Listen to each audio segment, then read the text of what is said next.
Constantly, one of these three methods is being used. Okay. One of them is very important to our understanding of the passages we're studying right now. It's the role of Moses. Let's look at Deuteronomy 18. Here Moses makes a prediction. And it's especially helpful in predictive prophecy to understand these three different ways that the Bible can be used, should be used. All three ways are valid. All three uses of Scripture are valid.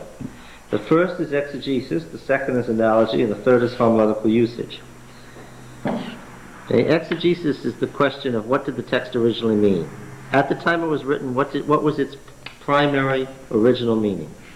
An analogy is what analogical situations are found later in Scripture to which the text can be applied. Okay. How does it apply to the English? Well, how does it apply to analogous situations? It could apply to... Well, to comparative types. Yes. It's a misunderstanding of this second one, analogy, that you hear when people say, oh, this was a dual prophecy. There is no such thing as a dual prophecy. There's no dual prophecy. All there is there are later analogous situations to which the text can be applied. Okay, in Deuteronomy 18 and verse 15, Moses says this. Deuteronomy 18 and verse 15. Yahweh your God will raise up for you a prophet like me from among you, from your brethren. Him you shall heed, just as you desired of Yahweh your God at Horeb on the day of the assembly. That's what we're studying right now. When you said, let me not hear again the voice of Yahweh my God, or see this great fire any more, lest I die. And Yahweh said to me, they have rightly said all that they have spoken. I will raise up for them a prophet like you from among my brethren. And I will put my words in his mouth, and he shall speak to them all that I command him. And whoever will not give heed to my words, which he shall speak in my name, I myself will require it of him. Okay, so somebody's coming who has God's words in his mouth. Exegetically, to whom did this refer? I'll say it. Exegetically, to whom did this refer? Who was the prophet like Moses who had God's word in his mouth? Joshua. That's the exegetical answer. Joshua. What did it mean? It meant Joshua. Now what's the analogy? How else could you apply that text? Second use. To Jesus. To Jesus. See, the key is that a person who didn't understand biblical interpretation would think that exegetically this meant what? That this was a prediction of what? Jesus, but it isn't.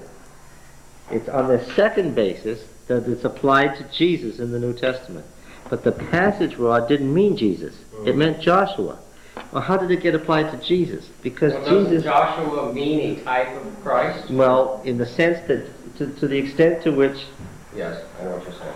To the extent to which Jesus had God's word in his mouth and fulfilled the role that Moses filled as a mediator between God and Israel, to that extent Jesus fulfilled the role. And no, it isn't that Joshua was a type of Christ. No, no, no. Joshua is the primary fulfillment, and Jesus is what? Is the secondary fulfillment. And that's what most people would get confused. They would think the primary fulfillment was Jesus, which it isn't. Yes, who's got their hand up? I just wanted to, is that why a lot of people feel that Jesus was Joshua? No, that has nothing to do. It's an unfortunate, I'm sorry we happen to use this particular analogy where the name is the same. Just an accident. Forget that. Okay? The important function here is the function of a mediator who would have God's word in his mouth. And it was Joshua. Exegetically, what did it mean at the time? It meant Joshua. Now, you could say by homiletical usage, anybody who has God's word in his mouth, your pastor, whoever, fulfills this prophecy, right? That's a homiletical usage. That doesn't have anything to do with a fulfillment in Scripture, described in Scripture. That's just a convenient application of the text to a situation without regard to inner biblical meaning. All right. Now these three ways have to be kept separate. You got to get to the exegesis first before you jump to the analogy. What was our good brother Joe's problem all the time while he was with us? What was he doing? He was constantly applying the text to a later analogy, and that's why he couldn't see what the exegetical meaning was. All right? Now we're going to do this in the sanctuary. I'm going to ask you, what does the 7-branch candlestick mean? You're going to say it's Jesus, the light of the world. That's not the answer exegetically. That is what? That's an analogy. The question is, what did the 7-branch candlestick mean to people in the wilderness who never heard of Jesus? Okay. Is this clear? 3 uses, 3 different hermeneutical, that is, interpreting uses of the text. The same text could be used in 3 different ways. Equally valid? Oh yes, all 3 are valid, sure they are. What's the hermeneutical usage then? No. Homiletical usage? A homiletical usage is whenever the words fit aptly to a situation that is not an application made in Scripture. I'm thirsty, I'm dry as the hills of Gilboa. Now that's not what the dryness of the hills of Gilboa is about. In Scripture that was a curse on them because of the death of Jonathan. I'm just saying it because I'm describing how thirsty I am. That's a homiletical usage. Right? Now then, which part is the shocking part as we go through studying these passages? Which is the shocking part? You've already heard the analogical New Testament application already. The shocking part is finding out what it meant originally. All right? Sometimes it's pretty shocking when it's used to hurt people. Yes, that's true. Okay, now, we came actually to the end of the laws in this first covenant code last time, but we hadn't actually read through the sermon that is the conclusion. As soon as we get to the end, then we can do a little analysis here. All right. We had read through the latter part of Exodus 23 down to verse 19. And we noticed that this last part here is words that we also find somewhat varied in Exodus 34 in the second Decalogue. Right? The so-called cultic Decalogue. There's obviously a relationship between what we find in the words of the Decalogue in Exodus 34 and this last part of the code right here. Then there is appended to this in verse 20 a sermon. A very short, brief sermon. And this sermon urges them not to make a covenant with any false god or any of the people of the land, but to make a covenant only with Yahweh, as you would expect at the end of a covenant code. Okay? Now, this sermon is very interesting for its relationship to other parts of the Bible. Behold, I send an angel before you, a messenger, to guard you on the way and to bring you to the place which I have prepared. This goes along with the theology of one of the writers that it was an angel, that is a messenger, who went to Egypt and brought them out of Egypt. Right? That's one of the viewpoints in Exodus. Now send my messenger before you to guard you on the way and to bring you to the place which I have prepared. Give heed to him and hearken to his voice. Do not rebel against him, for he will not pardon your transgression, for my name is in him. Well, there's the name theology of Deuteronomy sticking out here in Exodus. I wonder if we're going to find any of this stuff that we're reading here in Deuteronomy. Verse 22, but if you hearken attentively to his voice and do all that I say, then I will be an enemy to your enemies and an adversary to your adversaries. When my messenger goes before you and brings you in to the Amorites, the Hittites, and the Perizzites, and the Canaanites, and the Hivites, and the Jebusites, and I blot them out, you shall not bow down to their gods, nor serve them, nor do according to their works. But you shall utterly overthrow them and break their pillars in pieces. You shall serve Yahweh your God, and I will bless your bread and your water, and I will take sickness away from the midst of you. None shall cast her young or be barren in your land. I will fulfill the number of your days. I will send my terror before you and throw into confusion all the people against whom you shall come, and I will make all your enemies turn their backs to you. And I will send hornets before you, which shall drive out Hivite, Canaanite, and Hittite from before you. I will not drive them out from before you in 1 year, lest the land become desolate, and the wild beasts multiply against you. Little by little I will drive them out from before you, until you are increased and possess the land. And I will set your bounds from the Red Sea to the Sea of the Philistines, and from the wilderness to the Euphrates. For I will deliver the inhabitants of the land into your hand, and you shall drive them out before you. You shall make no covenant with them or with their gods. They shall not dwell in your land, lest they make you sin against me. For if you serve their gods, it will surely be a snare to you. What's interesting here is that every time there's a covenant code, there is a sermon at the end which urges that they enter into a correct covenant. We can find such a passage in Leviticus 26. We can find such a passage in Deuteronomy 27. Noticeably here, however, in this sermon there is a complete absence of reference to the laws we have just read. In the other covenant ceremonies, there's a reference to the laws and they're urged to obey the laws. Here, however, there's no reference to the laws at all. That's odd. That's very odd. Now let's read Deuteronomy 7. Deuteronomy 7.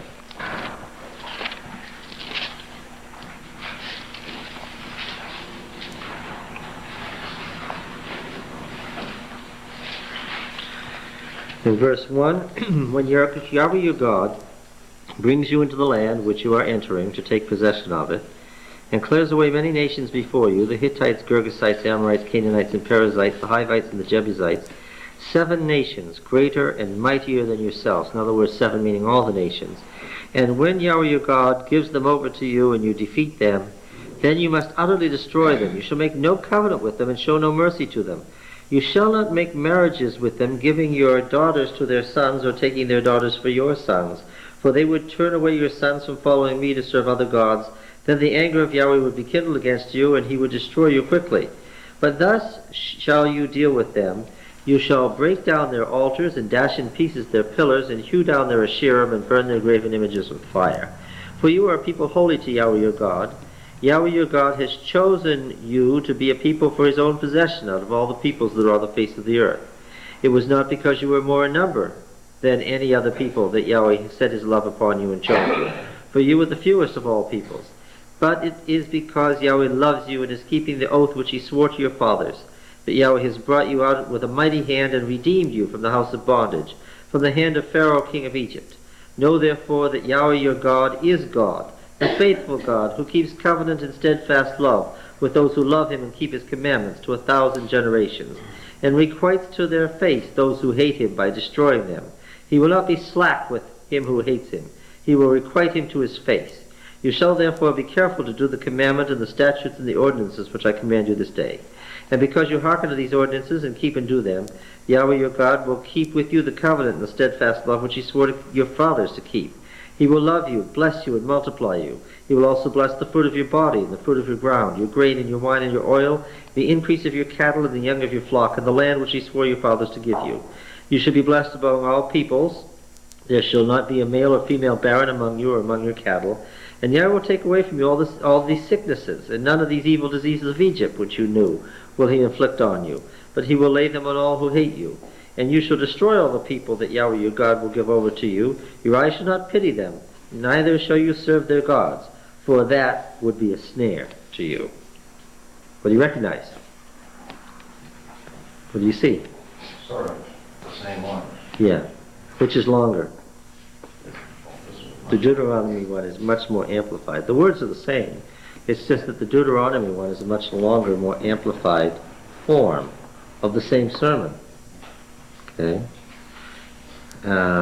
Conclusion? What do you conclude? What do you conclude? As you said before, different sources of different people included. I don't think it's even a different source. We have variations on a single source, yes, that have developed orally, yes, into 2 branches. Yeah, it's the same source, isn't it? This one includes the commandment. But This one includes the commandment, in Deuteronomy, the obedience. yes, that's right. It makes reference to the law. It would have been more appropriate if that had been in the one in in Exodus. Yeah. Isn't that fun? Now we're almost to where we can put it all together. We're within 11 verses of where we put it together. Chapter 24 and verse 1. 24:1. He said to Moses, "Come up to Yahweh, you and Aaron, Nadab and Abihu, and 70 of the elders of Israel." And he said to Moses, obviously it's the introduction of a unit, and 70 of the elders of Israel, and worship afar off. Moses alone shall come near to Yahweh, but the others shall not come near, and the people shall not come up with him. The clauses and the form of the verb tells us this isn't part of the same verbal forms as the original narrative, but we can run right on in verse 3 and pick it up. Moses came and told the people all the words of Yahweh and all the ordinances. Now the words, Devarim, remember the 10 words? And all the Mishpatim. So what we have here is the Decalogue of the Covenant Code, and this verse refers to that. The narrative is saying Moses came back with the Decalogue and with this law code. Okay?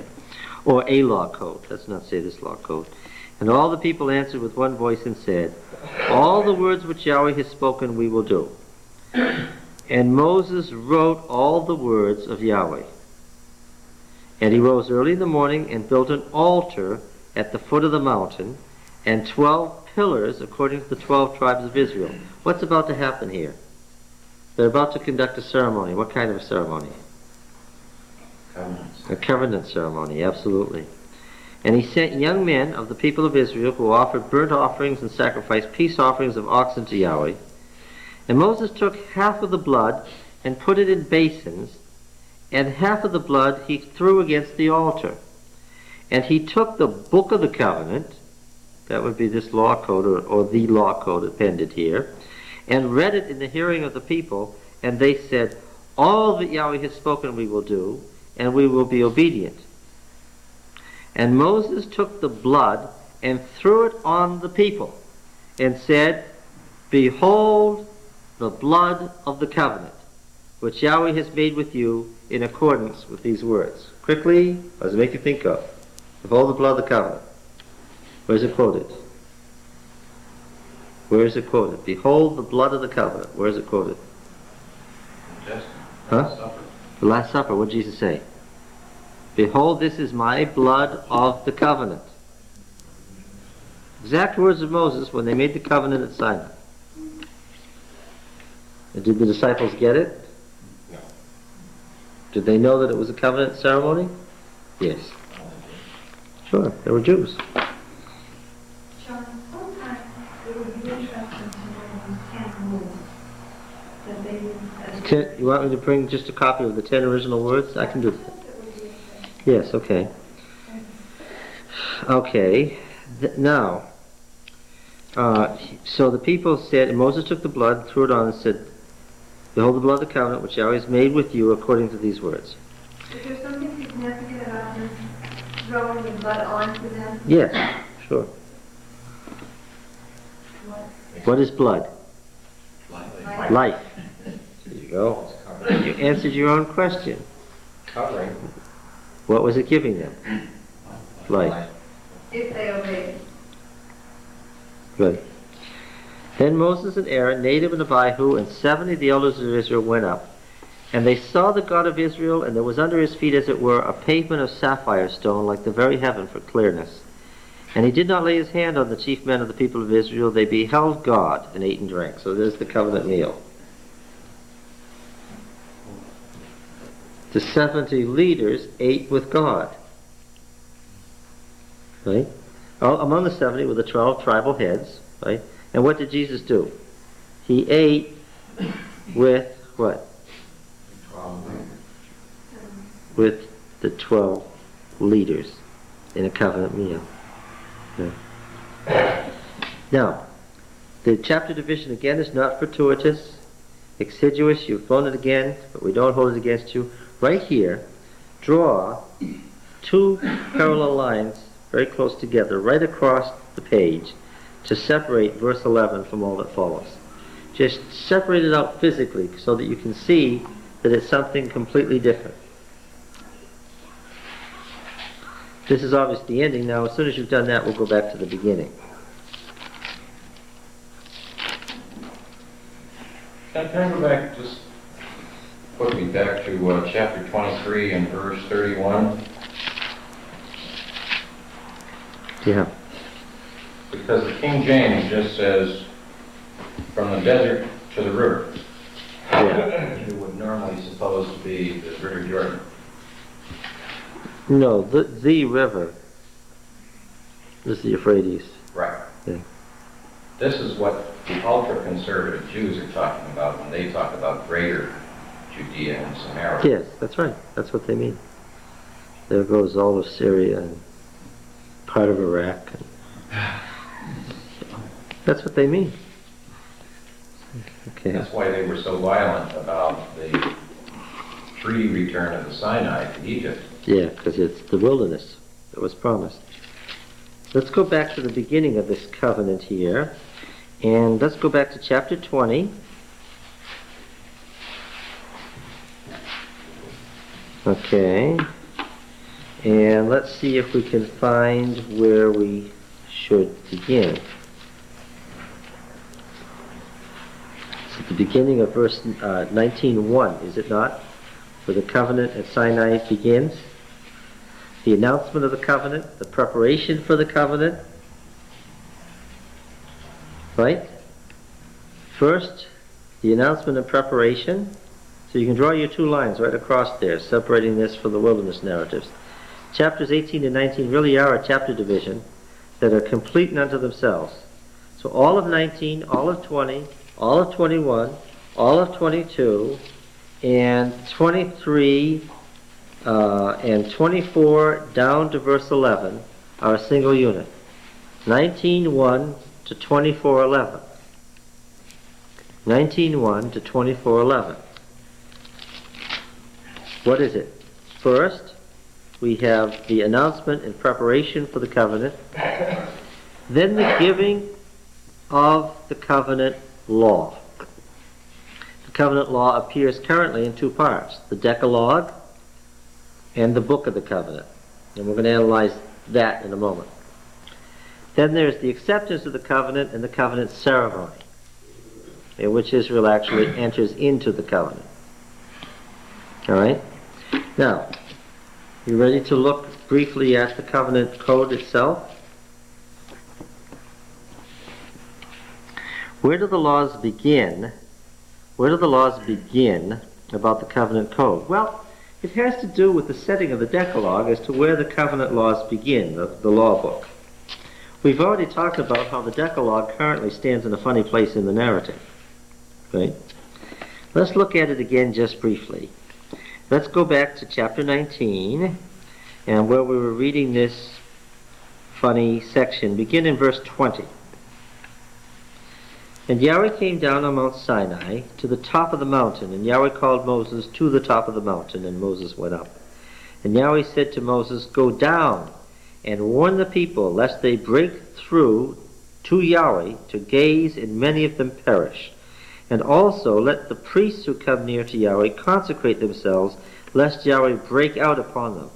And Moses said to Yahweh, The people cannot come up to Mount Sinai, for thou thyself didst charge us, saying, Set bounds about the mountain and consecrate it.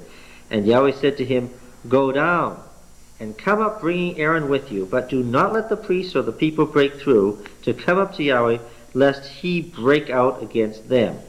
So Moses went down to the people and told them, and here we have to turn right over to chapter 20 and verse 18 and continue the narrative. Now, when all the people perceived the thunderings and the lightnings and the sound of the trumpet, which has all just been described in the narrative in verse 19, and the mountain smoking, the people were afraid and trembled, and they stood afar off and said to Moses, You speak to us, and we will hear. But let not God speak to us, lest we die. And Moses said to the people, Do not fear, for God has come to prove you that the fear of him may be before your eyes, and that you may not sin. Now I know what has happened here. These verses here are the verses of the narrative where it says, Don't let God talk to us.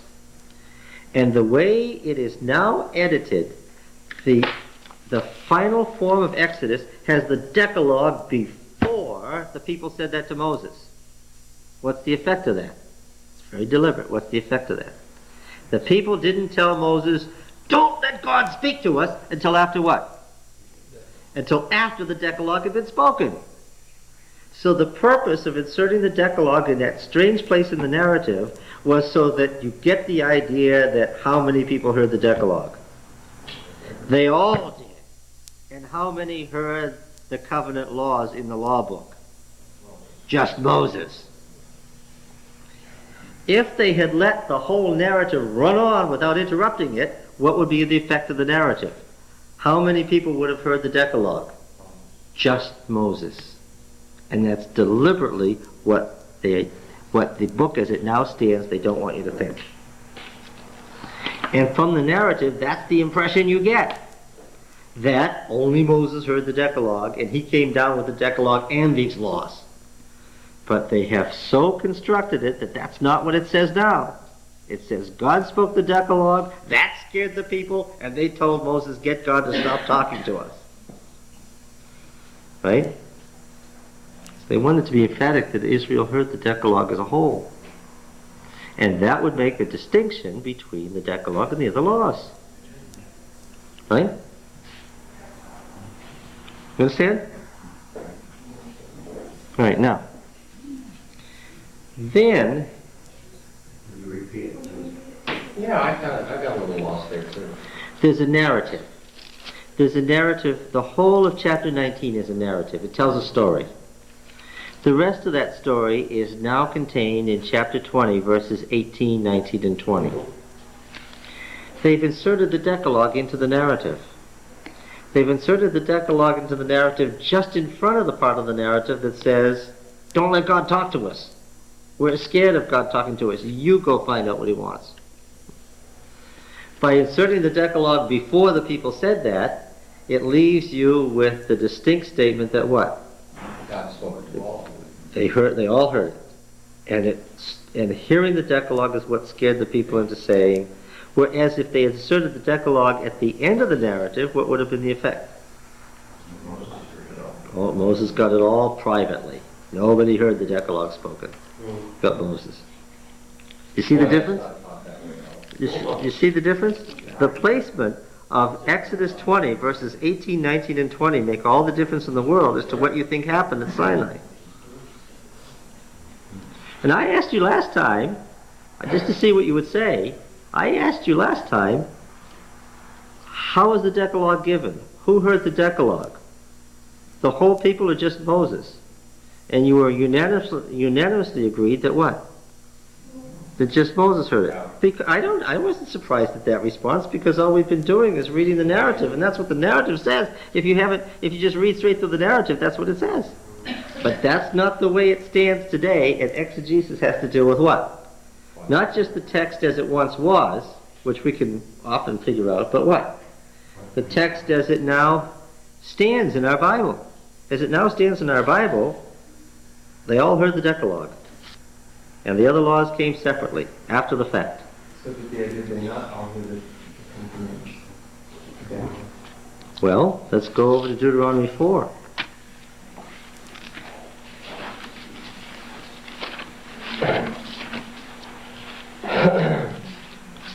Did they or didn't they? Now see, your problem is we've got two stories. And sometimes we have a problem when we get two stories, don't we? And what's the problem we have? Huh? Figure out what the truth is, trying to find out where the truth lies between you. Yeah, sometimes we don't know.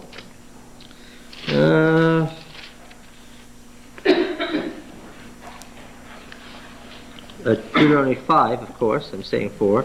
I'm trying to say 5:4.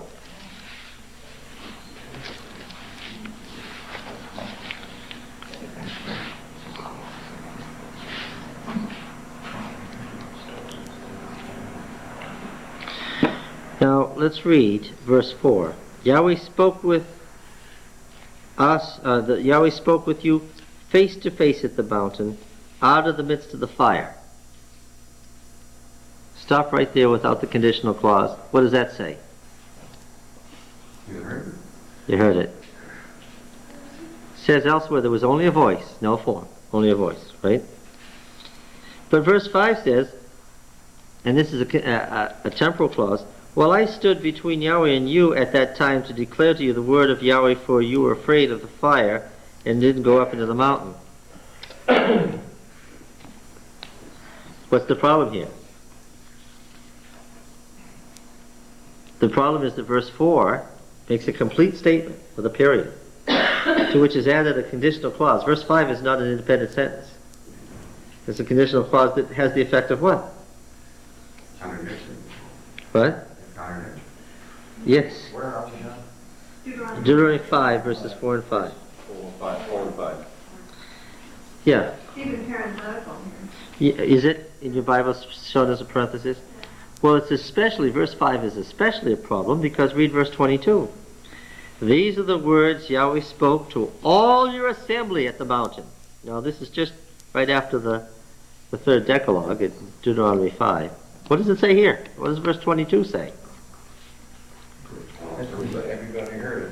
But Verse 22 doesn't. Verse 22 agrees with verse 4. It does not agree with verse 5. Maybe I'm getting my stories all mixed up. When did they make the golden calf? After this. Hasn't happened yet.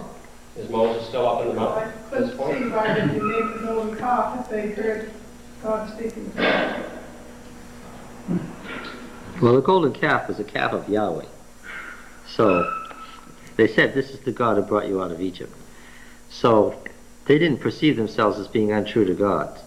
But your question is, why would they do that if there'd just been a commandment not to make an image of anything in the heavens? This is a good argument you've raised.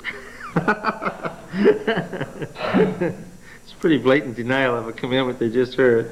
This was spoken to all the people, and yet Moses is still in the mountain. Yes, right. That's the way the narrative is constructed.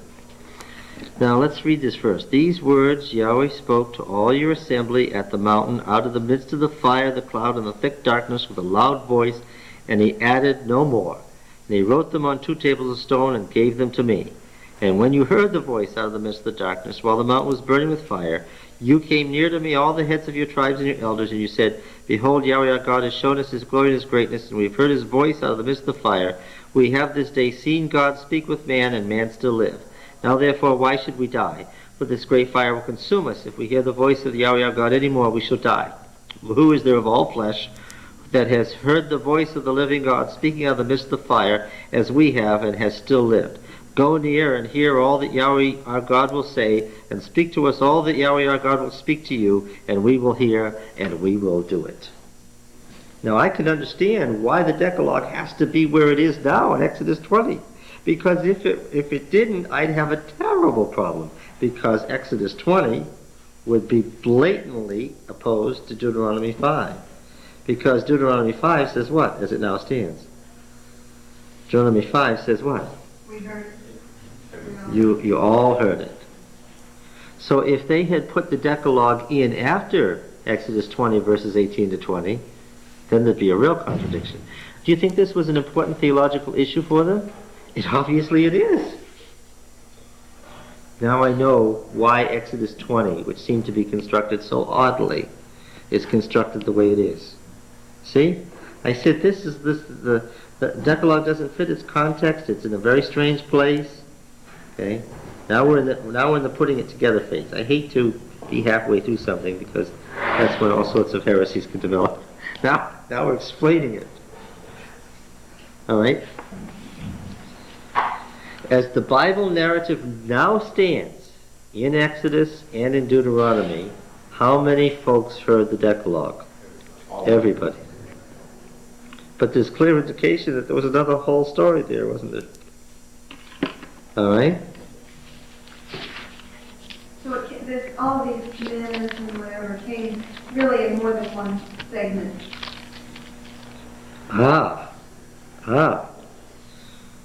That's what we're about to do right now. Going back to Exodus 20, we have something strange. We have a law about building an earthen altar.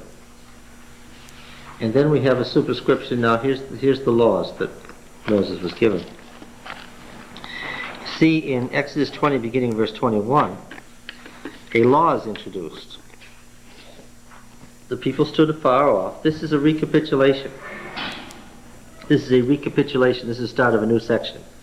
And the people stood afar off while Moses drew near to the thick darkness where God was. And Yahweh said to Moses, Thus you shall say to the people of Israel, You have seen for yourselves that I have talked with you from heaven.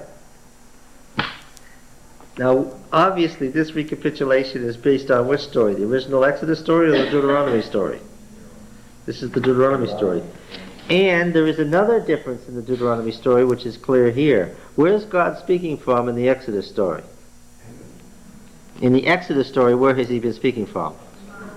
From the top of the mountain. Yes. But in Deuteronomy, he isn't speaking from the top of the mountain. He's speaking where? From heaven, as he is in this verse. You shall not make gods of silver to be with me, nor you shall make for yourselves gods of gold. There's a corruption here in the text that nobody can straighten out. It's a very ancient corruption. Nobody's sure what verse 23 says. Going right on to verse 24. An altar of earth you shall make for me, and sacrifice on it your burnt offerings and your peace offerings, your sheep and your oxen. In every place where I cause my name to be remembered, I will come to you and bless you. And if you make me an altar of stone, you shall not build it of hewn stones, for if you wield your tool on it, you would profane it. We'll stop right there. We'll explain verse 26 later.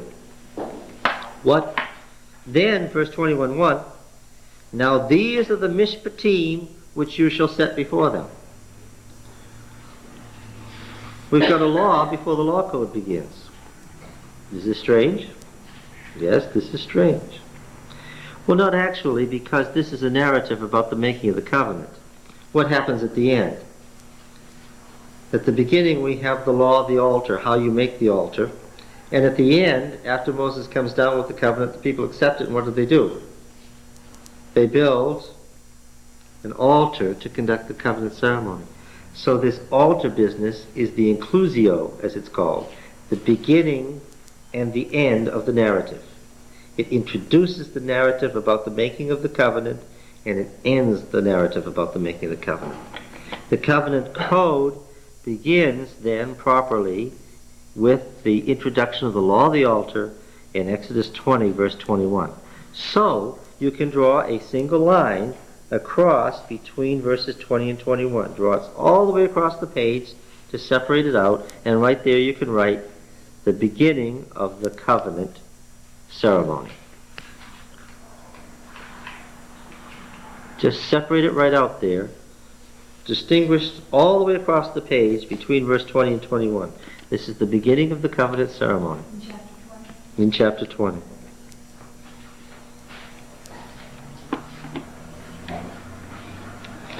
Now, in 21:1, we have the beginning of the laws, and this is, I'm sure you'll see this. This is simple. Anybody can figure this out.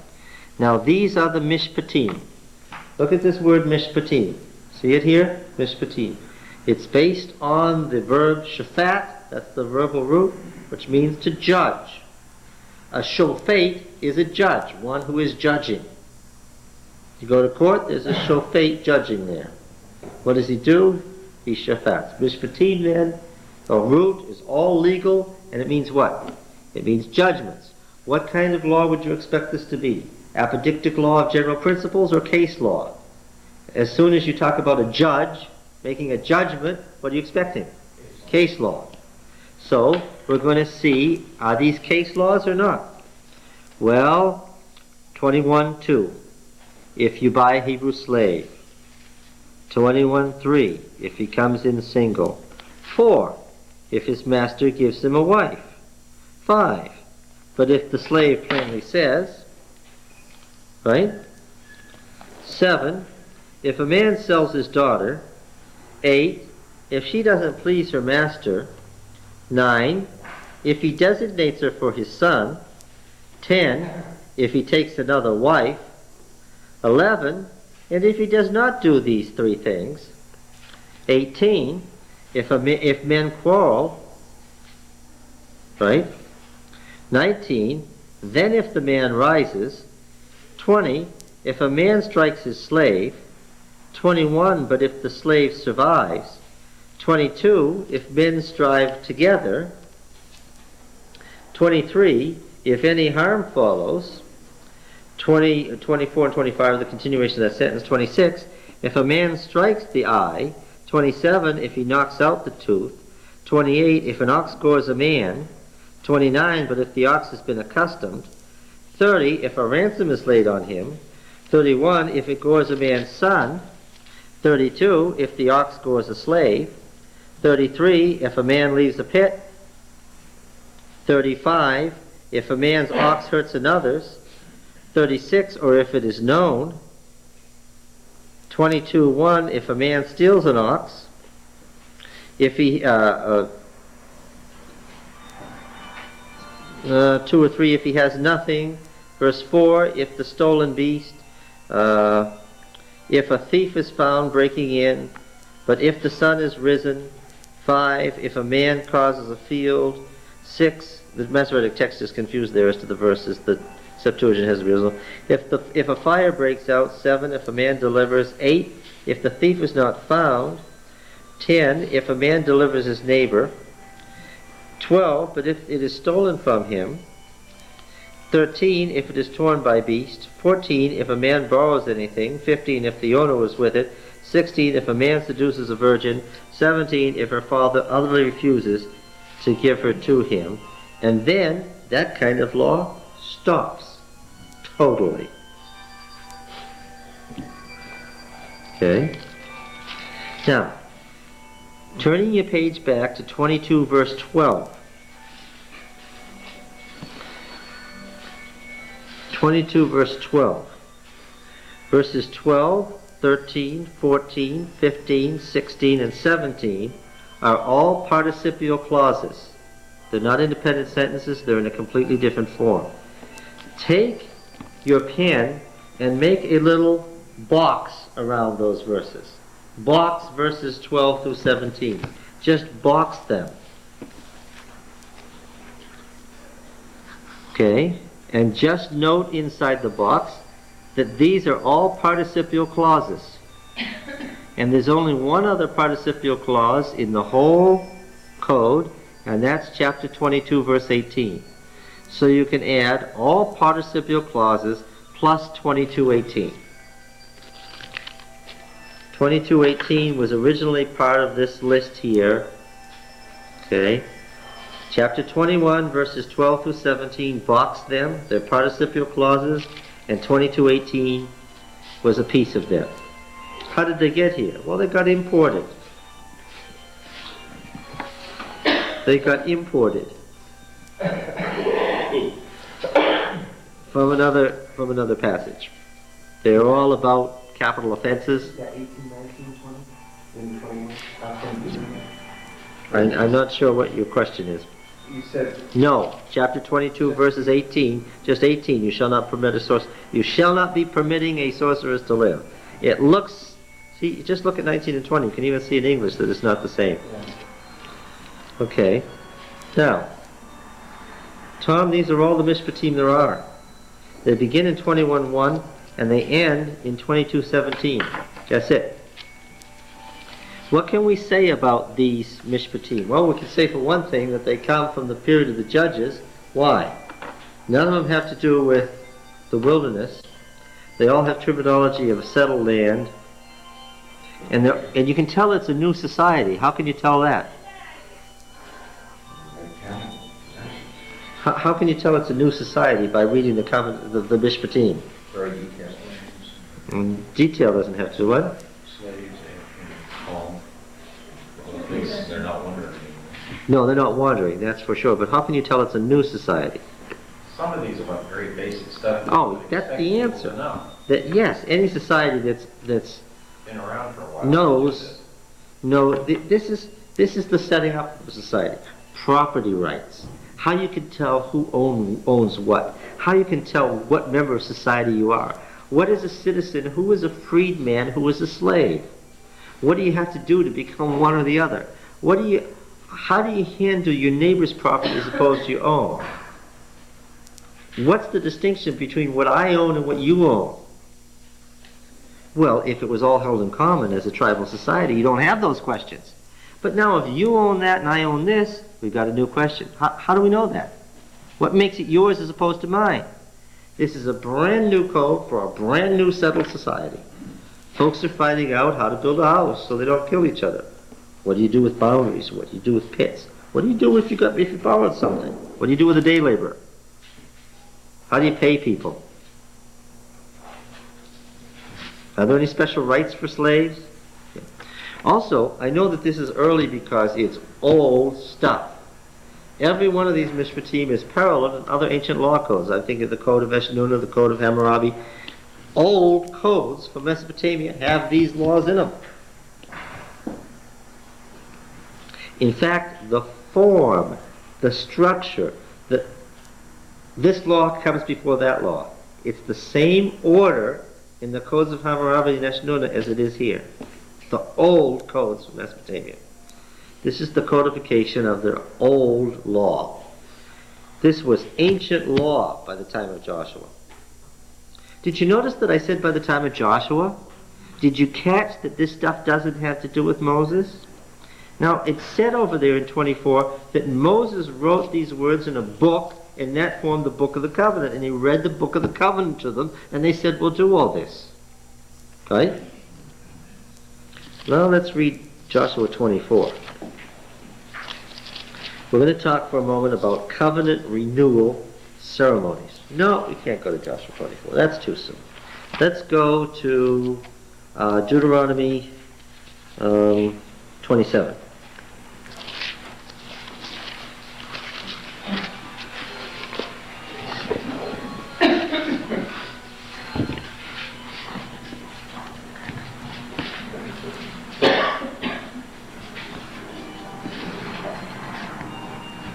Verse 1, Now Moses and all the elders of Israel commanded the people, saying, we'll explain why Moses is downgraded in Deuteronomy later.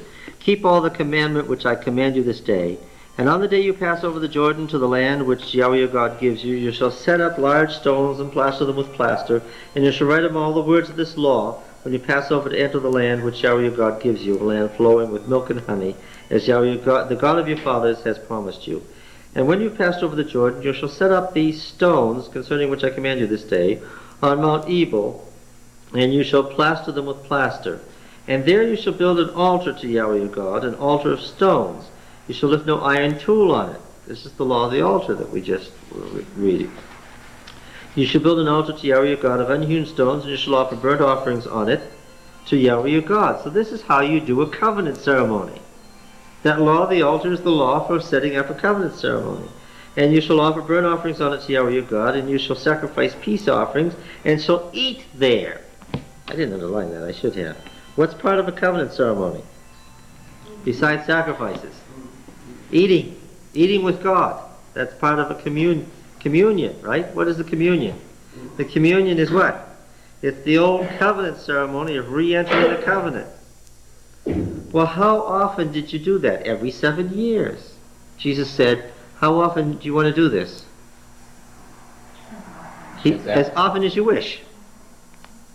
You don't have to wait 7 years before the next communion. If you're out of the covenant and you want to re-enter it, what did Jesus say? Re-enter it whenever, as often as you wish. That's the old covenant meal. Why no sacrifice? Sacrifice already made. Okay? You shall eat there, and rejoice before Yahweh your God, and you shall write on these stones all the words of this law very plainly. And the Moses and the Levitical priest said to all Israel, keep silence and hear, O Israel. This day you have become the people of Yahweh your God. When did they become the people of Yahweh? The moment they enter the covenant, conduct the ceremony. You shall therefore obey the voice of Yahweh your God, keeping his commandments and statutes which I command you this day. Now, it is a Deuteronomic phrase, it is a theological phrase in Deuteronomy, the voice of Yahweh your God. Because the voice of Yahweh your God is the Ten Commandments. Because in the Deuteronomy story, they heard God's voice once. And what did God's voice say? The Ten Commandments. And how much more did it say? Nothing. So in Deuteronomy we're going to find that whenever he starts referring to the voice of Yahweh your God, he means what? He means the Decalogue. That's why it's so important to the Deuteronomists that you understand that everybody heard the Decalogue. It's also why they wouldn't let the narrative stand in Exodus with the implication that everybody didn't hear it. Okay. Where is this going to be? And Moses charged the people the same day, saying, when you have passed over the Jordan, these shall stand on Mount Gerizim to bless the people. Simeon and Levi and Judah and Issachar and Joseph and Benjamin, the more influential tribes. And these shall stand on Mount Ebal for the curse. Reuben, we know why he's there. Gad and Asher and Zebulun and Dan and Naphtali, the less influential tribes. And the Levites shall declare all the men of Israel with a loud voice, and then there's the 12 blessings and the 12 curses. Now where are Ebal and Gerizim? They're two mountains, and what's the city in between? On the north side is Ebal, on the south side is Gerizim. Where are you standing when you can see them? You're standing in a pass in the mountains. A really important pass, because all passes are important. That's why they're called passes. And you're between these two mountains. And what city are you standing at? You're standing at Shechem. Okay. All right. Now, Leviticus 26, Deuteronomy, 15? How often did I say they were to enter the covenant ceremony? Once every 7 years. At the end of every 7 years. Leviticus 26, Leviticus 25 and 26, Leviticus 25 and 26, and Deuteronomy 15. I don't want to spend time reading it. You read it. Every 7 years, the covenant was to be renewed in a covenant renewal ceremony. And Deuteronomy 27 says, do it at Shechem. Now Joshua 24.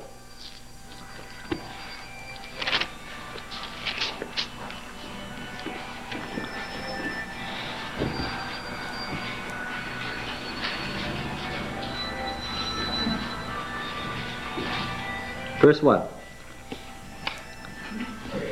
Then Joshua gathered all the tribes of Israel to Shechem. Now, as soon as you recognize that you're at the last chapter of the book of Joshua, right? And as soon as you hear that Joshua gathered all of Israel to Shechem, because you've already read the other books, what do you know? What are you about to read about? I'm about to read a covenant renewal ceremony. Why? Because it says that in the text? No, but because you have to read the Bible to read further in the Bible, right? Now then, he summoned the elders, the heads, the judges, and the officers of Israel, and they presented themselves before God. So there's one of the places where his name was going to be. And Joshua said to all the people, thus says Yahweh the God of Israel, your fathers lived of old beyond the Euphrates. Now, this is one of the standard things in a covenant ceremony. It starts with the recitation of the mighty acts of God, followed by the complaint of breach of covenant. Why does Israel have to re-enter the covenant? Because it has breached the covenant. So first comes the Magnalia Dei. The Magnalia Dei is the mighty acts of God. Okay? God's acts in salvation, redemption, God's acts in history. Then comes the lawsuit of God. This lawsuit of God, we could read the real Song of Moses in Deuteronomy, and then you would know why it was the Song of Moses and the Lamb in Revelation, where the true lawsuit of God is described in great detail, but that's for another day. All right, we're going to see the Magnalia Dei, the great acts of God, followed by the lawsuit of God, which leaves it necessary that Israel re-enter the covenant. Okay, standard stuff here. Your fathers lived of old beyond the Euphrates. Does he seem to be going afield? No. He's starting with the covenant, the recital of the covenant history. Terach, the father of Abraham and of Nahor, and they served other gods, which is going to be his key. This is his key, theological key, to the lawsuit of God in this chapter. Then I took your father Abraham from beyond the river, and led him through all the land of Canaan, and made his offspring many. I gave him Isaac, and to Isaac I gave Jacob and Esau. And I gave Esau the hill country of Seir to possess, but Jacob and his children went down to Egypt. And I sent Moses and Aaron, and I plagued Egypt with what I did in the midst of it. And afterwards I brought you out. Then I brought your fathers out of Egypt, and you came to the sea. And the Egyptians pursued your fathers with chariots and horsemen down to the Reed Sea. And when they cried to Yahweh, he put darkness between you and the Egyptians, and made the sea come upon them and cover them. And your eyes saw what I did to Egypt. And you lived in the wilderness a long time. And then I brought you to the land of the Amorites, who lived on the other side of the Jordan. They fought with you, and I gave them into your hand, and you took possession of their land, and I destroyed them before you. Then Balak the son of Zippor, king of Moab, arose and fought against Israel. And he sent and invited Balaam the son of Beor to curse you. But I would not listen to Balaam, and therefore he blessed you. So I delivered you out of his hand. And you went over the Jordan and came to Jericho, and the men of Jericho fought against you, and also the Amorites, and the Perizzites, the Canaanites, the Hittites, the Girgasites, and the Hivites, and the Jebusites, and I gave them into your hand.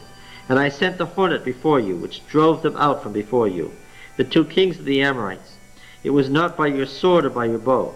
I gave you a land on which you had not labored, and the cities which you had not built, and you dwell therein, and you eat the fruit of vineyards and olive yards which you did not plant. Now therefore fear Yahweh, and serve him in sincerity and in faithfulness, and put away the gods which your fathers served beyond the river, and in Egypt, and serve Yahweh. So, what is the charge?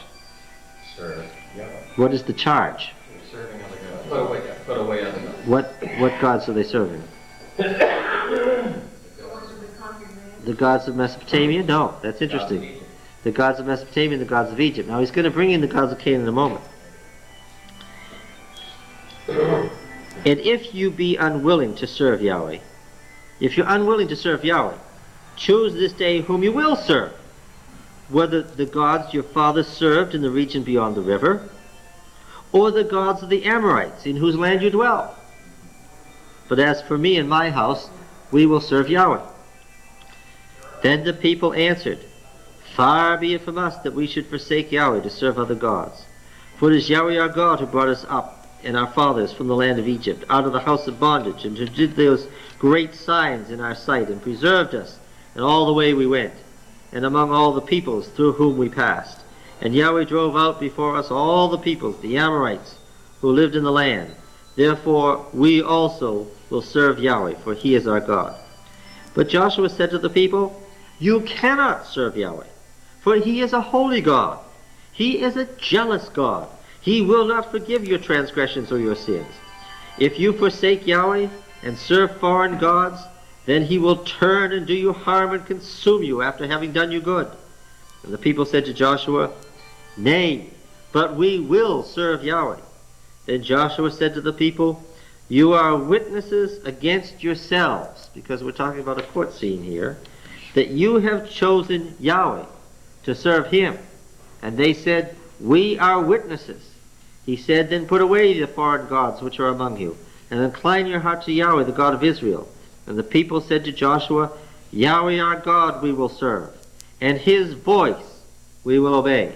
Now this has the same meaning in Joshua that it did in Deuteronomy, because Joshua is a Deuteronomic book, meaning they'll do what?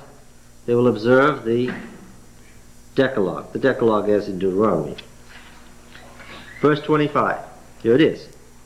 So Joshua made a covenant with the people that day, and made statutes and ordinances for them at Shechem.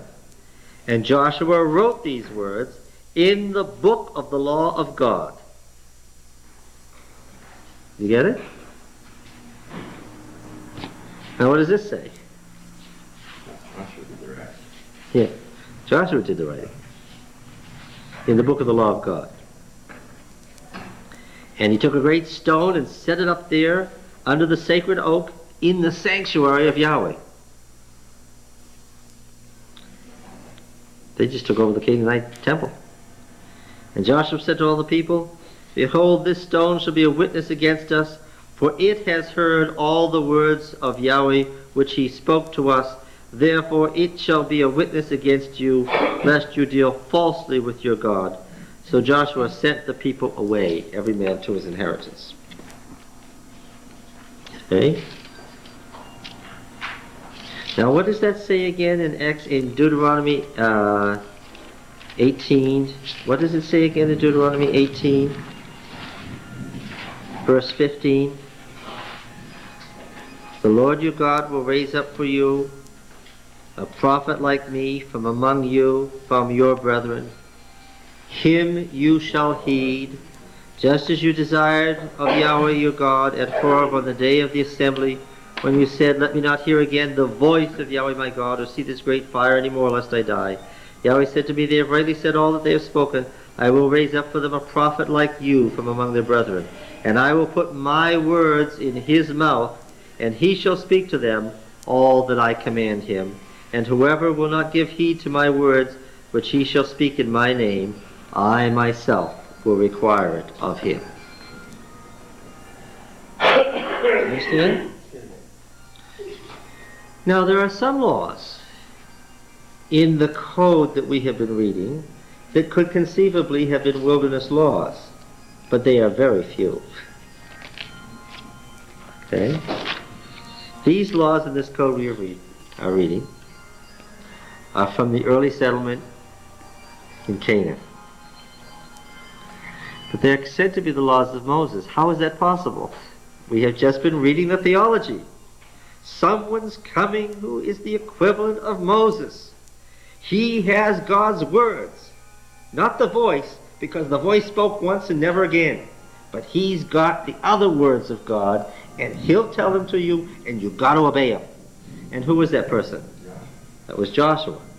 Now then, tell me about this covenant code in Exodus then. Make a conclusion. Tell me about this covenant code with all these laws from the early founding of the What book are they? Whose book are they? Yes, but they're the book of the laws of Moses. Why? Because Joshua what? Joshua was the prophet like Moses who had the words of God other than the voice of God. Are you with me? Passed on from How did he get it? The people asked for someone like Moses, and God said, I'll raise up such a person. And how does Deuteronomy end? Is it going to cool off? Are we rolling up windows? How does Deuteronomy end? You ask, how did he get that?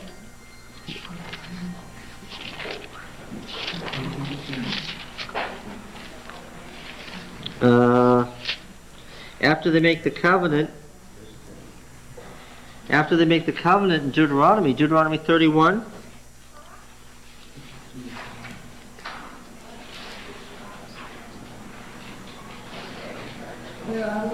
Deuteronomy 31. We're only here because she asks this question.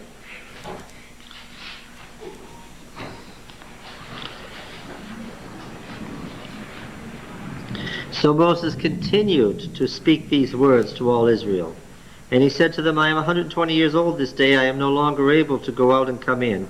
Yahweh has said to me, you shall not go over this Jordan. Yahweh your God himself will go over before you. He will destroy these nations before you, so that you shall dispossess them. And Joshua will go over at your head, as Yahweh has spoken. And Yahweh, see, as Yahweh has spoken, now he makes clear that this is a fulfillment of something Yahweh had said. And what he's referring to is back to chapter 18. And Yahweh will do to them as he did to Sihon and Og, the kings of the Amorites, and to their land, when he destroyed them. And Yahweh will give them over to you, and you shall do to them according to all the commandment which I have commanded you. Be strong and of good courage, do not fear or be in dread of them, for it is Yahweh your God who goes with you. He will not fail you or forsake you. Then Moses summoned Joshua and said to him in the sight of all Israel, Be strong and of good courage, for you shall go with this people into the land which Yahweh has sworn to their fathers to give them, and you shall put them in possession of it. It is Yahweh who goes before you. He will be with you. He will not fail you or forsake you. Do not fear or be dismayed. And Moses wrote this law and gave it to the priests, the sons of Levi, who carried the ark of the covenant of Yahweh, and to all the elders of Israel. And Moses commanded them at the end of every 7 years, at the set time of the year of release, at the Feast of Booths, when all Israel comes to appear before Yahweh your God at the place he will choose, you shall read this law before all Israel in their hearing. Assemble the people, men, women, and little ones, and the sojourner within your towns, that they may hear and learn to fear Yahweh your God, and be careful to do all the words of this law, and that their children who have not known it may hear and learn to fear Yahweh your God, as long as you live in the land which you are going over Jordan to possess. Okay. And Yahweh said to Moses, behold, the days approach when you must die. Call Joshua and present yourselves in the tent of meeting, that I may commission him. And Moses and Joshua went and presented themselves in the tent of meeting, and Yahweh appeared in the tent of meeting in a cloud, and the pillar of cloud stood by the door of the tent. And Yahweh said to Moses, behold, you are about to sleep with your fathers. Then this people will rise and play the harlot after strange gods of the land, where they go to be among them, and they'll forsake me and break my covenant which I have made with them. Then my anger will be kindled against them in that day, and I'll forsake them and hide my face from them. And they'll be devoured, and many evils and troubles will come on them, so that they will say that day, have these evils come on us, because Yahweh our God is not among us? And I will surely hide my face on that day on account of all the evils which they have done, and because they have turned to other gods. Now therefore write this song, and teach it the people of Israel. Put it in their mouths, that this song may be a witness for me against the people of Israel. And that's the real song of Moses. Verse 23, and Yahweh commissioned Joshua the son of Nun, and said, be strong and of good courage, for you shall bring the children of Israel into the land which I swore to give them. All right. And verse 24. Yes, Moses finished writing the words of the law. To the very end, Moses commanded the Levites who carried the ark, take this book of the law and put it by the side of the ark of the covenant of Yahweh your God. It may be there for a witness against you, for I know how rebellious and stubborn you are, and I call heaven and earth to witness against you this day. Okay. Now then, let's go back now to Exodus. Everybody clear on what's happening? You have any questions? Some of these laws in the covenant code here may be from Moses. Right? That's funny, isn't it? I'm saying maybe from Moses. But clearly most of them are from the time of Joshua. And they are the judgments made that Joshua wrote. What? Not just Joshua. It's talking about just Joshua. No, Joshua, The judges. Shamgar, Ehud, Deborah, Jael, Jerubbaal, also known as Gideon, all the way down to whom? To Samuel. Although this code in Exodus is agreed by all scholars to be the oldest code in the Bible, and it does not contain stuff that goes all the way down to Joshua. Leviticus, all the way down to Samuel. Leviticus, yes. Numbers, yes. Deuteronomy, absolutely. Stuff in there from the period of the monarchy. But this one, the oldest one, farthest down you can get is to the time of Joshua. All right. Now, we have been talking about the form of the law, and we noticed that the Mishpatim go how far? Yes, we're down to verse 17. Now, let's make some characterizations about these if laws, these apodictic laws that we were looking at. First of all, they are all casuistic, as we've said. They've all arisen from court cases.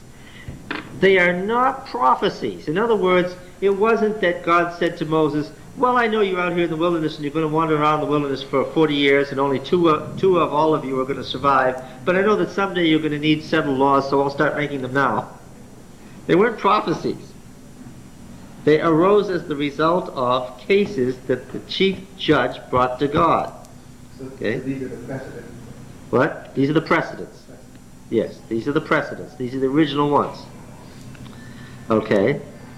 Now, they come from the time, some of them Moses, most of them Joshua.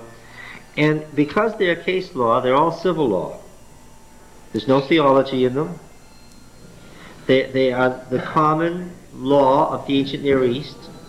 They are more humane than the pagan codes. For instance, if you break a slave's tooth, what? I don't know. Give it to. This law, an eye for an eye, tooth for tooth, life for life, blood for blood. The law of the eye. Can I tell you this? This was one of the great advances in the ancient world. In the pagan society, slaves had no rights. If the man or woman who didn't like you, and he murdered your husband and raped you, what about it? That's just tough luck. You're a slave, you're not a person. As human beings are the cattle of the gods, slaves are the cattle of people. Okay, that's the way it was. It's too bad. Okay? In Israel, you couldn't get out of something if you were rich. Hit a slave and pop out his eye, what are they going to do to you? The judge in the next 24 hours before the sun sets the next night is going to do what? He's going to ask you which eye you want to gouge out, and that's it. You can't offer a fine. And also, what about the slave? He isn't your slave anymore. Why? You just made him free. Yeah. The laws look to us very harsh, but when you read that same law and what the penalty was for that same law in the pagan law codes, you see a much more humane society. You don't torture people to death. What do? If they're going to die, they're going to die. What do? You stone them to death. Okay?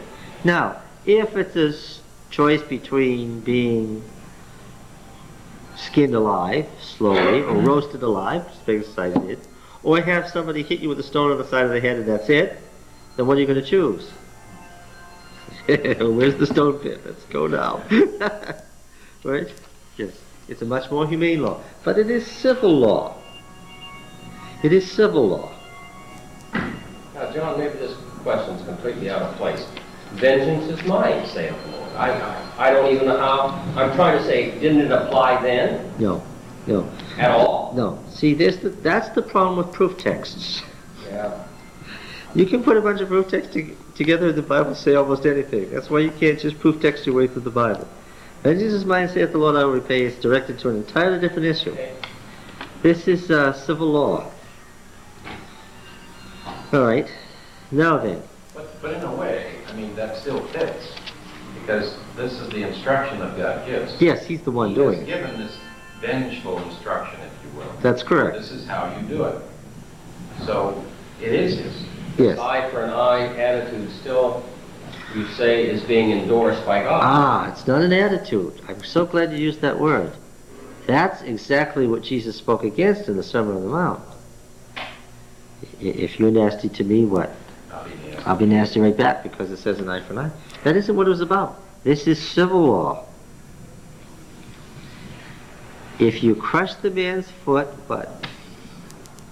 You know that your foot is going to be crushed and he's not your slave anymore. And you can't get out of it no matter how rich you are. Right? It's civil law. It has nothing to do with ethical relationships between people, and that's what Jesus was trying to get across in the Sermon on the Mount. It doesn't have anything to do with attitude toward people. In fact, the attitude that's required is what? You see your enemy that you hate there, and his ox is down, what do you got to do?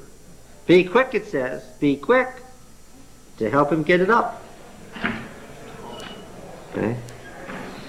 Now then, beginning at chapter 22, verse 19, we have another set of laws in another form. Yes? The point is that these laws don't have any theology or whatever, but maybe in God's wisdom. Oh wait, I'm not done yet. This is civil law up to verse 22:19. It's just case law. It's the result of some... You can deduce a general theology from it, but not because it states it.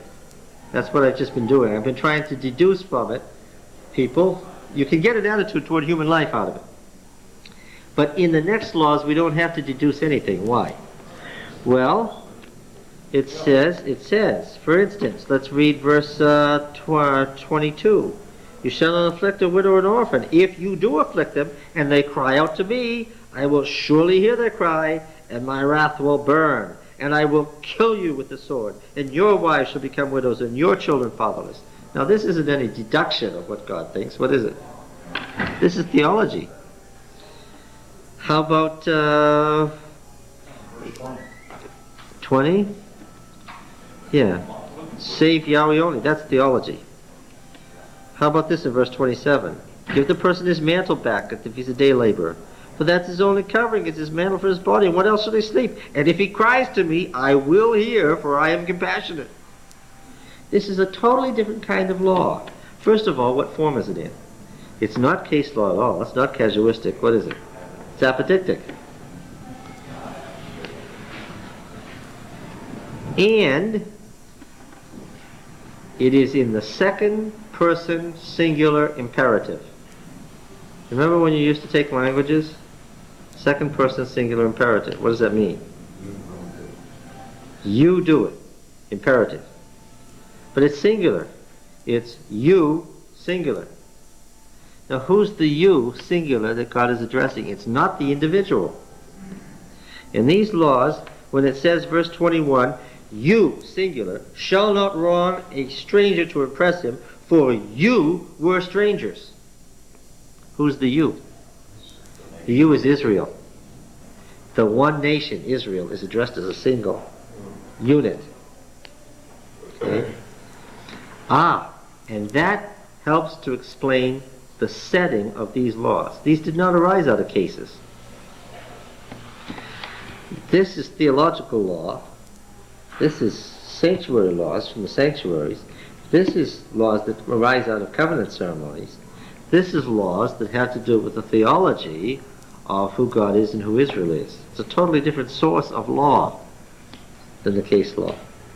This is the law of the sanctuaries. These are the laws that rose out of Levitical requirements. Yes? What parallel is there today in offerings of the first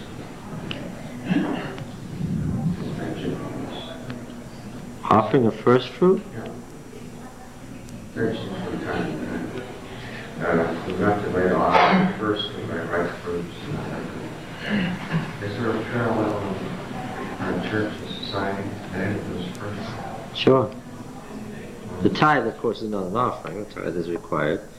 Then the offering is, yes, whenever you make money. The offering is supposed to come first before the spending of the money. That's not even a parallel. It's the same thing. You don't have, the money isn't fruits. But it's still the same thing.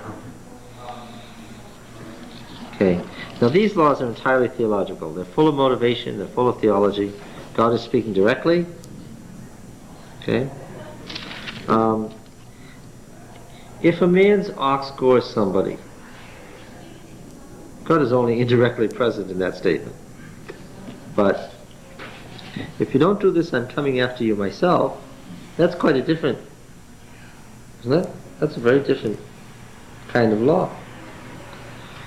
You know, John, that's interesting in relation to the exegesis, but I have a hard time looking at that with any kind of analogy. I mean, I'm trying to... No, wait a minute. I didn't say there were analogies. It doesn't apply? I didn't say there were analogies to every text. I said that... Oh, I thought you said when every you start, verse. I did say that all Scripture can be used in these three ways. But yes, you can make some analogies. Yes, you can make some analogies. How about your pit bull that bites a neighbor? Yes, that's an analogy. There's no discussion of pit bulls here, but that would be an analogous situation. If you knew the dog was want to bite people and you didn't keep it in. Well, if my neighbor lost his foot, it doesn't mean they're going to take my foot. No, but it tells you what God thinks. You should take care of him and make restitution. That's right. Because see, these laws, you've got analogies to the principle all the way through, and these laws weren't nailed to the cross. They're still there. I think that's harsh. It seems like a very harsh No, it was- reality to a society. Even It trying was to the set up- easiest law in existence in the 15th century. If you had a choice of who you wanted to live among, you better go to Israel. It was the nicest place to be. So you don't, They'd be afraid to leave when their you, house. when you say that, it's because you don't know how the pagan societies were and what they did. They were the first to take note of consequence of thought and saying. Yeah, and now I want to say something. The Mishpatim are the common case law of the ancient Near East. You've got these same cases written in the Code of Hammurabi, sometimes with different what you should do, much harsher what you should do. But it's common to the ancient Near East. But these laws, beginning in verse 19, have no parallels. These laws arise distinctly out of Israel's religion, out of its cult, out of its sanctuaries, and there are no parallels in the ancient East. So now how far do these laws go? Well, they begin in chapter 22 and verse 19. So listen, you can draw a line across above verse 18, draw a line all the way across to above verse 18, and just write end of Mishpatim there. Take verse 18, draw a line right across above it.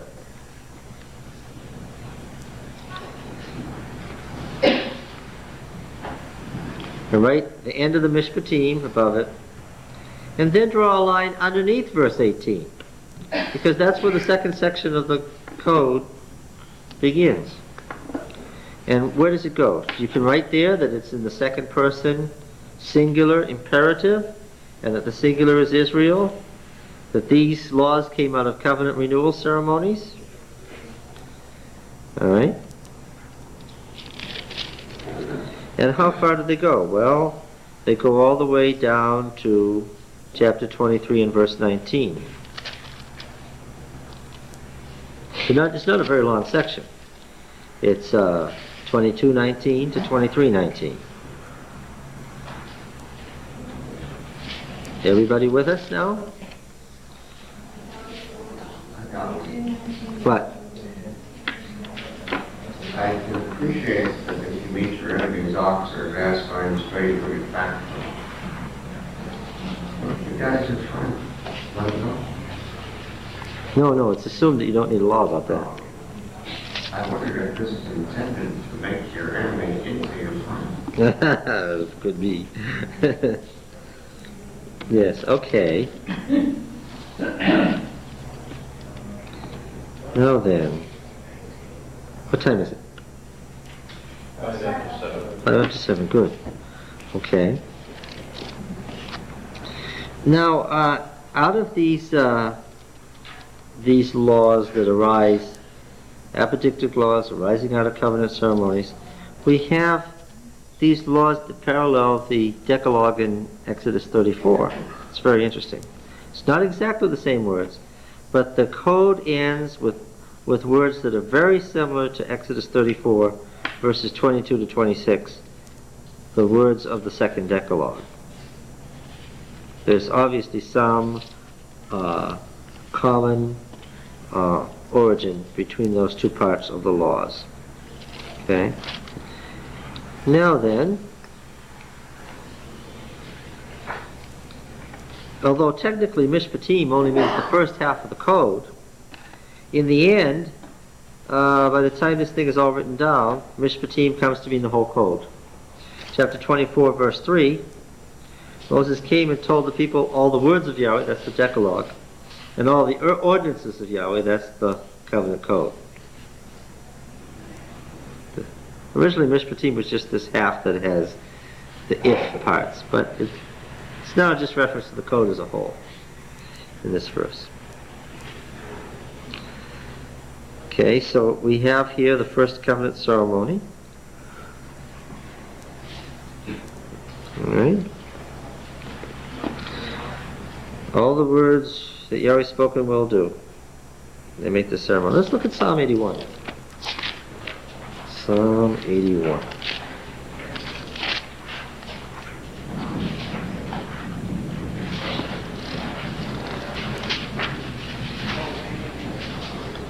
Some of these psalms will surprise you. Psalm 81.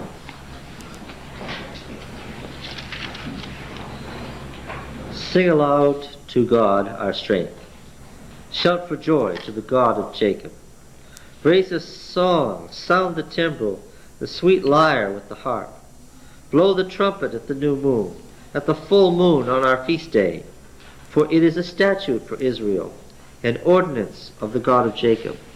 He made it a decree in Joseph when he went out over the land of Egypt. I hear a voice I had not known. I relieved your shoulder of the burden. Your hands were freed from the basket. In distress you called, and I delivered you. I answered you in the secret place of thunder. I tested you at the waters of Meribah. Hear, O my people, while I admonish you. O Israel, if you would but listen to me. There shall be no strange god among you. You shall not bow down to a foreign god. I am Yahweh your God, who brought you up out of the land of Egypt. Open your mouth wide, and I will fill it. But my people did not listen to my voice. Israel would have none of me. So I gave them over to their stubborn hearts, to follow their own counsels. Oh, that my people would listen to me, that Israel would walk in my ways. I would soon subdue their enemies, and turn my hand against their foes. Those who hate Yahweh would cringe toward him, and their fate would last forever. I would feed you with the finest of the wheat, and with honey from the rock I would satisfy you. There's a covenant psalm, a covenant renewal ceremony, where the mighty acts of God are recited, the fact that they've turned away, and God's invitation to come back. This is a covenant psalm from a covenant ceremony. Fairly early. Questions? Psalm 50.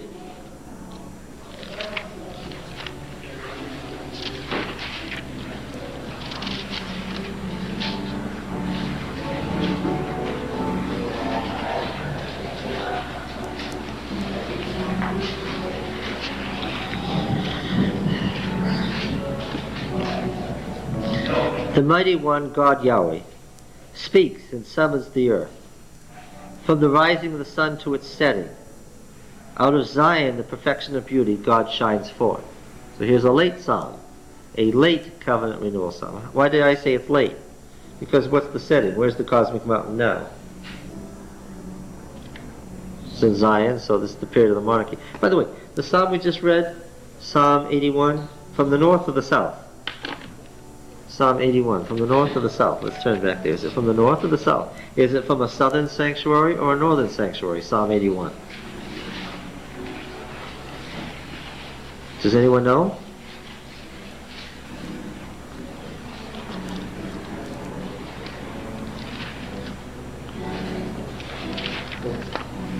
Psalm tells you where it's from. But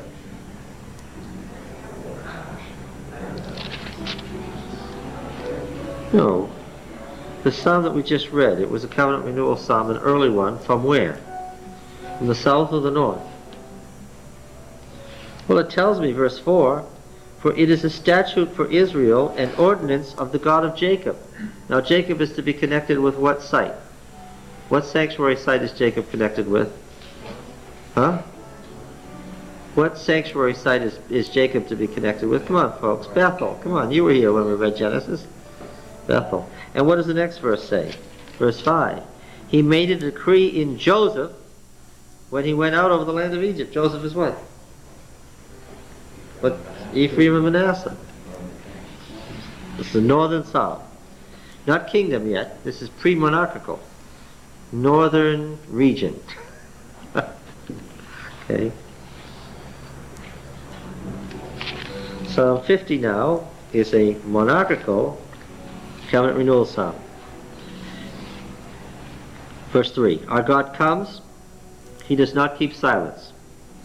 Before him is a devouring fire, round about him a mighty tempest. He calls to the heavens above and to the earth that he may judge his people. Gather to me my faithful ones who made a covenant with me by sacrifice. The gathering of Israel indicates what? Time for a covenant. No, it's not Shechem. No. Where is this? Where is this? Verse 2. Zion. Jerusalem. Gather to me my faithful ones who made a covenant with me by sacrifice. The heavens declare his righteousness, for God himself is judge. Hear, O my people, and I will speak. O Israel, I will testify against you. I am God, your God. I do not reprove you for your sacrifices. Your burnt offerings are continually before me. Okay, yes, you've sacrificed enough, that's right. But I will accept no bull from your house, nor he-goat from your folds. For every beast of the forest is mine, the cattle on 1,000 hills. I know all the birds of the air, and all that moves in the field is mine. If I were hungry, I would not tell you. For the world and all that is in it is mine. Do I eat the flesh of bulls or drink the blood of goats? Offer to God a sacrifice of thanksgiving, and pay your vows to the Most High, and call upon me in the day of trouble. I will deliver you, and you shall glorify me. But to the wicked God says, what right have you to recite my statutes or take my covenant on your lips? It's covenant renewal ceremony. For you hate discipline, and you cast my words behind you. If you see a thief, you are a friend of his, and you keep company with adulterers. You give your mouth free rein to evil, and your tongue frames deceit. You sit and speak against your brother. You slander your own mother's son. These things you have done, and I have been silent. You thought that I was one like yourself, but now I rebuke you and lay the charge before you. Mark this then, you who forget God, lest I rend and there be none to deliver. He who brings thanksgiving as his sacrifice honors me. To him who orders his way aright, I will show the salvation of God. That's an interesting one. Okay. The last judge. 1 Samuel 12.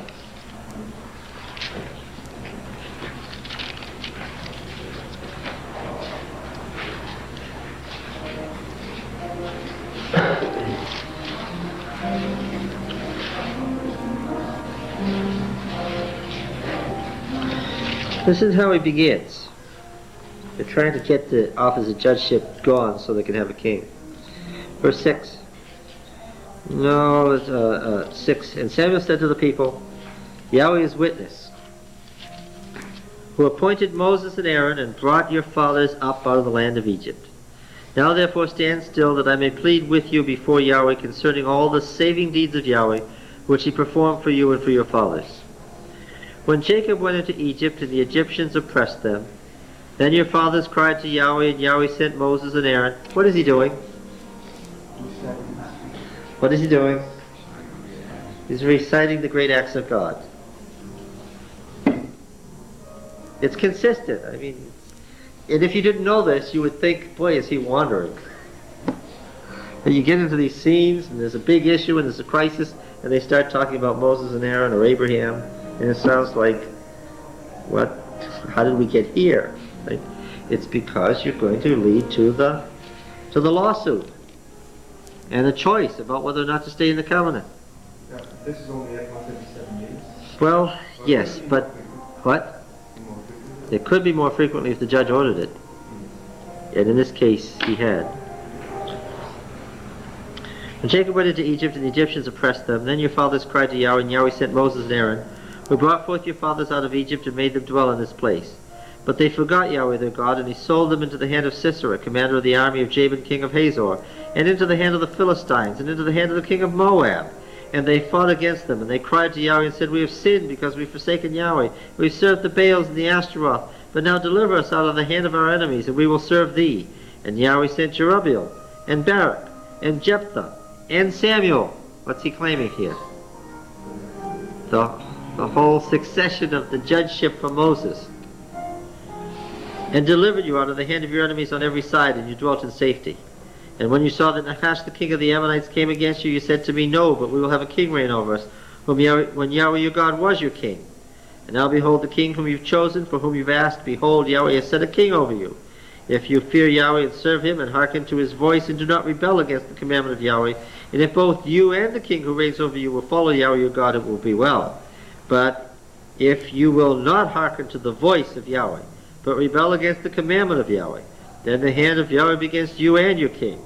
Now therefore stand still and see this great thing which Yahweh will do before your eyes.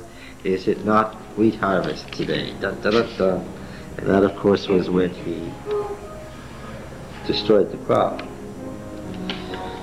Okay. Gave them an opportunity to enter the covenant facing starvation. Okay.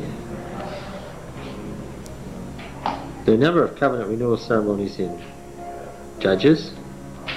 Okay. Naturally. And the law continued to grow. Okay. So we won't be surprised when we find laws all the way down to the time of Samuel in Leviticus. All right. Now, do we have questions about this?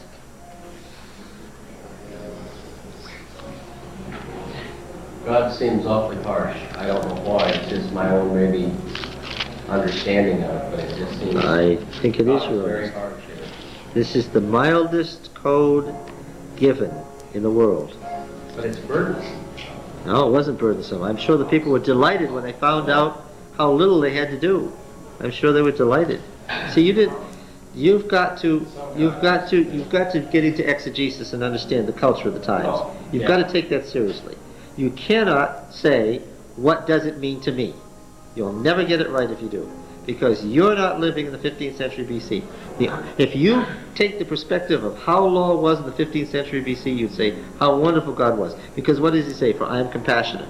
There's nothing like that in any other code. Yes. Yes, the people were freed from all sorts of... This is a very short code. Moreover, if you take the opposite side, if they treated each other as they ought to, then all of this was... Easy. Yeah, but there was so much involved. I mean, you could say it. You can almost to the point if you said a wrong word to your neighbor, you were in trouble. You know, I mean, it's... Why is that a burden? Oh, boy. I said I'd almost have to stay in my house. I would be afraid to come out. You know, afraid... Because he said if you enter the covenant, you shouldn't slander your brother? Step on my neighbor's dog accidentally, I'm in trouble. No, that's an accident. That's a different thing. Yeah. That's true. It's in there. Yes, it is in there. If it's an accident, we got a whole deal set up for if it's an accident. And this deal we have set up for if it's an accident, by the way, exists only in Israel. If you go over to Moab and it's an accident, that's your tough luck. But if it's an accident in Israel, and it really is an accident, you're okay. That's leaving the citizen record. Yes, that's coming. We're coming Yeah, to that. but there's other things, like, and I mean, that's very specific about the act. If it's an accident, go and tell somebody. Don't wait for somebody to discover it, and then everybody says, oh, sure, it was an accident. I mean, that's very logical. But they say, you can say that anyway. If you did it, you went and tried to tell somebody, said, sure. No, but if it was an accident, wait a minute. How could you decide? What was the whole assumption of these codes? What's it say here? Who's going to tell you whether it was an accident or not? God is. If it was an accident, God will say it was an accident. You're okay. And you lied, where you were ordained of God. What? I said, and the judges were ordained of God with his wisdom. That's right. These mishpatim, the whole idea of these is, they're the judgments that God gave them. He told them what to do. This is the law laid down by God. All right? Now what does it tell you, by the way, when we understand that these law codes grew, what does it tell you that the fourth commandment is longer than any other commandment?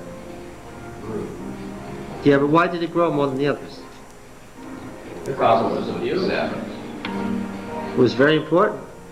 They had problems. It kept getting clarified. Tells you how important the Sabbath was. They abused it. Why are there more motivation clauses in the fourth commandment than any other commandment?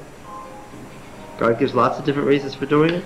Tells you something about the importance of the fourth commandment. Yeah. Okay. Oh, did you notice, by the way? Is it? He was saying that they were ordained of God, the priests, you're saying. Priests? No, the Judges. But I mean, didn't it become corrupt? Oh, that's a different question.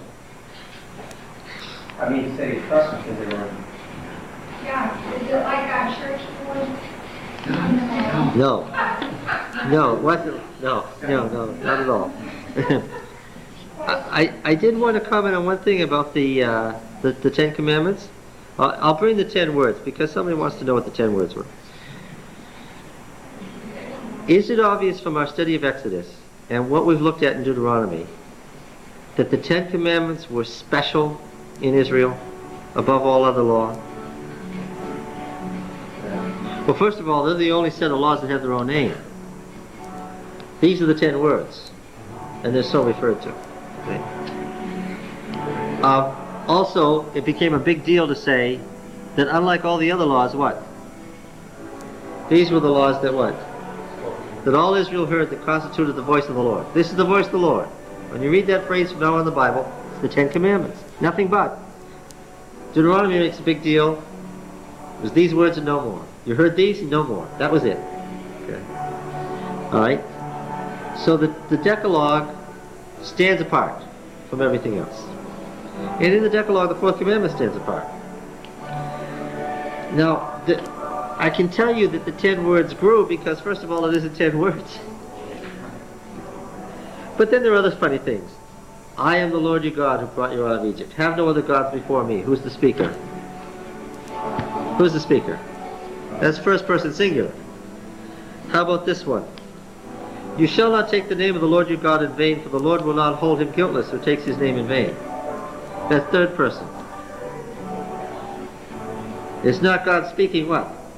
It's someone else speaking, telling you about what God wants you to do. Remember the Sabbath day to keep it holy. 6 days you shall labor and do all your work, but the seventh day is a Sabbath to the Lord your God. Is that God speaking? No.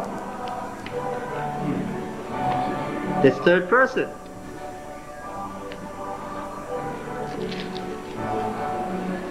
Did you notice the motivation in the Sabbath law in the covenant? Why should you keep the Sabbath? 23:12. 6 days you shall do your work, but on the seventh day you shall rest, that your ox and your ass may have rest, and the son of your bondmaid and the alien may be refreshed. Say, I don't think that's harsh. It's nothing like it in the ancient world. Not one thing like it comes from the ancient world. What's the reason for keeping the Sabbath here? Is it because God created the universe? No.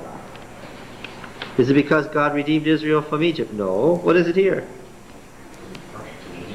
People need the rest. And the animals need the rest. And the slaves need the rest. Okay?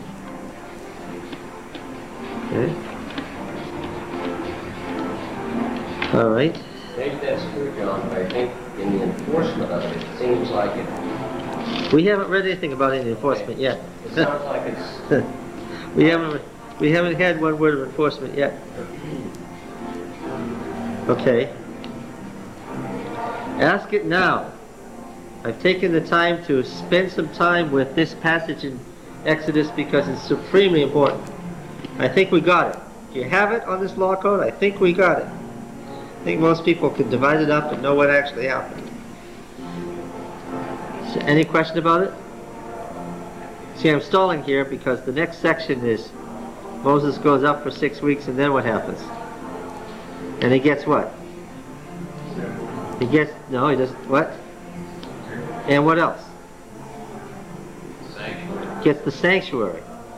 Yes. Boy, that's a long concept. And what? That wasn't the concept I looked at when I, again, looking at it now and I can understand what you're saying, but it would sure not be, as a new Adventist and a convert to Adventism, I would sure never thought that way. Well, no. Wait. Well, Moses received the law.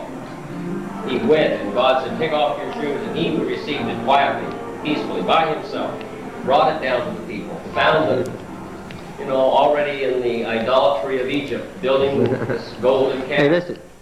There's nothing wrong with starting out someplace simple, right? Yeah. Because this is not information to be shared in the next room. Do you understand what I'm saying? This is not where you begin with how the Bible grew, or this is not the appropriate place to begin. What you were told at first was just fine for that stage. There's absolutely no problem with that. We have a worldwide church, don't John, that needs to get up to the level of proper thinking, I think. God has to worry about the theology of the church. I don't. Now, when we get to the next thing, of course, when we get into the sanctuary, now we're going to be into another major section. That's why I want to put this one to rest, because when we get into the sanctuary, then we're really in the thick of it. If this were a group of Baptists, let me say it this way. If this were a group of Baptists, I wouldn't even attempt to teach the section of the sanctuary. It's too complicated. At least starting with knowledge about the sanctuary, although there's a lot of misconceptions, at least starting with misconceptions, we have a foundation to work from where we can go with it. But if you don't already have the sanctuary in your mind and know where the laver is, then we're in trouble. Okay? Because the next part is really major. Alright? So what are we doing from here? Huh? Is this it?